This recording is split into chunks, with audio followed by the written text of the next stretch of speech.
A person going by the name Sachin Agarwal is defrauding people looking for oxygen cylinders. In this video, we take a look at this person. Who is he and what can you do if you are scammed? News Laundry has found that between April 29th and May 5th, he defrauded close to 30 people in Delhi looking for oxygen cylinders. 24 of them have disclosed on social media how much they lost due to the fraud. Sachin Agarwal has made 4,65,500 in total just from these 24 people. I am one of them. On May 1st, I received a call from my uncle. He was frantically looking for an oxygen cylinder for his friend who had a cylinder that was going to be over in 2 hours. So I put out a tweet and started searching for vendors. At 5:30 p.m., I got Sachin Agarwal's contact from a friend. He assured my uncle that he had cylinders and would deliver it immediately to Gurgaon. He asked for an advance payment of Rs 12,700. Half an hour later, he insisted that we take another cylinder. Because of the desperate situation, my uncle made the payment. So in total, we paid him 25,400 rupees. After an hour of waiting for the delivery, we called to ask why he had not delivered the cylinder yet. Then he said we must pay another 6,000 rupees more as GST amount. So at this point, I got suspicious and I called him. I pleaded and asked him first to send the cylinders and assured that we would pay the GST amount on delivery. To this, he replied, I don't have cylinders anymore and I'll return the money tomorrow. He cut the call and turned off his phone. Thankfully, we managed to find a cylinder for the patient from another place. Many others were not so lucky. The next day, having waited over 12 hours for the refund, I told Sachin that I would start filing a police complaint now. He said, go ahead and file it. Let's see. At 1 p.m. on May 2nd, I tweeted out our entire ordeal. Soon, I started getting messages from people who said that the same person, Sachin Agarwal, had scammed them as well. One of them was Nikita.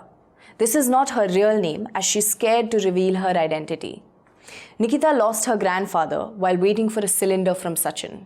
At 5 p.m. on April 29th, she started frantically looking for a cylinder for her grandfather. When she got Sachin's contact from a friend and asked where she can pick up the cylinder from, he told her to take care of the situation at home and said that he himself would make the delivery. After convincing her to buy 3 cylinders, Nikita paid him Rs 25,500 in total. A short while after she made the payment, he stopped responding to her calls. At 9:30 p.m., her grandfather passed away. His life could have been saved had they found an oxygen cylinder on time. Another victim is Sharad. Sharad's brother-in-law was admitted in Deen Dayal Upadhyay Hospital in Delhi with COVID. On April 30th, his doctor said that he could go isolate at home provided he find an oxygen cylinder. At that point, his saturation level was at 90 to 93. Just 2 days prior to that, the patient had lost his father to COVID, which is why he wanted to go home and isolate with his family. Once again, a friend shared Sachin's contact and Sharad called him.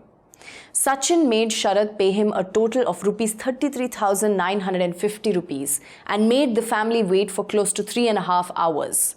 Sharad said that even though halfway through they suspected Sachin to be a fraud, they made the payment because it was such a desperate situation. Unfortunately, in the midst of coordinating all of this with Sachin, Sharad said no one realized that the patient's oxygen saturation had dropped.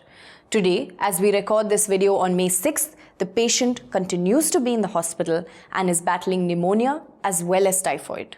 To avoid this happening to you, here are a few things to remember. Firstly, do not make an advance payment. Preferably pick up the cylinder yourself or tell the vendor that you will meet them halfway and make the payment and take the cylinder from him. But in a case where you do get scammed, do these 3 things immediately. 1. The moment you get suspicious, do not waste any time and start looking for a different cylinder for your patient. 2.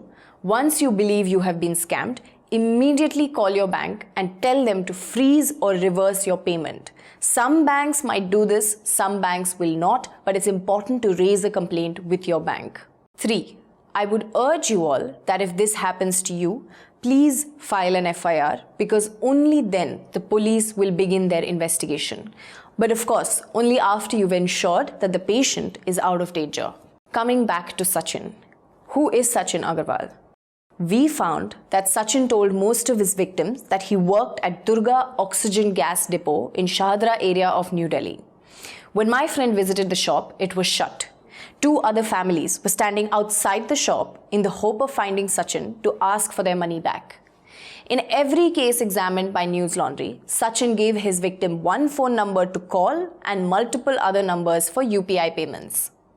Monica Bharadwaj, DCP Crime Branch, told News Laundry that they're trying to still establish if Sachin Agarwal was one person using multiple numbers or several people using one name. She said that the location of all the numbers have been traced to outside of Delhi. 8 numbers have been located in Bihar and a few more in Jharkhand, Mumbai, Bengal and Madhya Pradesh. In response to multiple tweets of being scammed, Delhi police have responded with this and asked people to lodge their grievance with the cyber cell or call the available helpline. The DCP has also put out this tweet asking people not to make advance payments and said that the police has set up a special helpline to tackle this. She also said that it's important that people file an FIR so that the police can block the phone number and the bank account of the scamster. But it's not easy to file an FIR. A day after being scammed, on May 1st, Sharad told me that he went to Kirtinagar police station. But after refusing to file an FIR, the police went on to mock him for making an advance payment to Sachin. Refusal to file an FIR itself is a crime under CRPC. So please remember that if you go to a station to file an FIR, they may refer you to a different station, but they cannot, under any circumstances, refuse to file an FIR. Sharad did manage to eventually file a complaint with the cyber cell online. Eventually, they gave up on trying to file an FIR because they needed to focus on the patient. Esther, another victim of Sachin, told me that between running after a scamster and looking after a patient, they had to prioritize the patient and hence never filed an FIR. In my case, on May 1st, my friend and I registered a complaint at the police station in Shahdra. That day and the next day when I tried calling the cyber cell, nobody picked up. Since my uncle lives in Gurgaon, Haryana, I also contacted 2 police stations there, DLF Phase 2 and Sector 29, to try and file an FIR. Both refused to file a complaint, saying that since it was a cyber crime, I must call the cyber cell.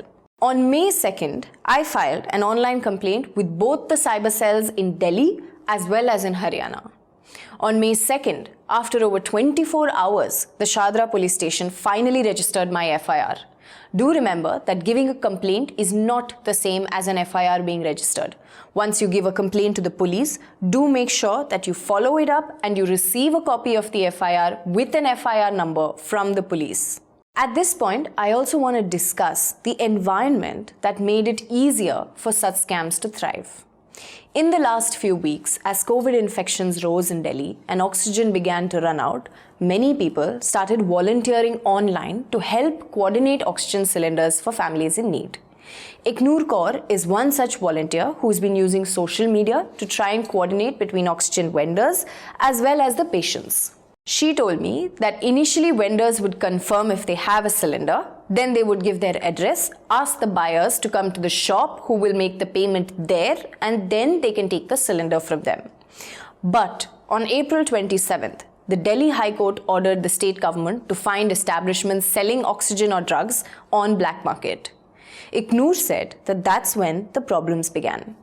As the police started heavily cracking down on shops selling oxygen cylinders and desperate patients who began looting shops, vendors became hesitant to give their address.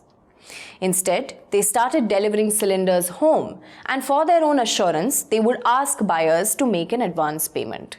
This has made it harder for volunteers to verify oxygen leads and easier for fraudsters to thrive.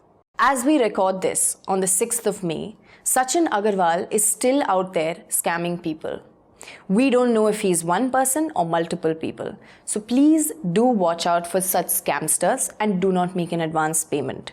We have also done a text piece on this, which you can check out on www.newslaundry.com.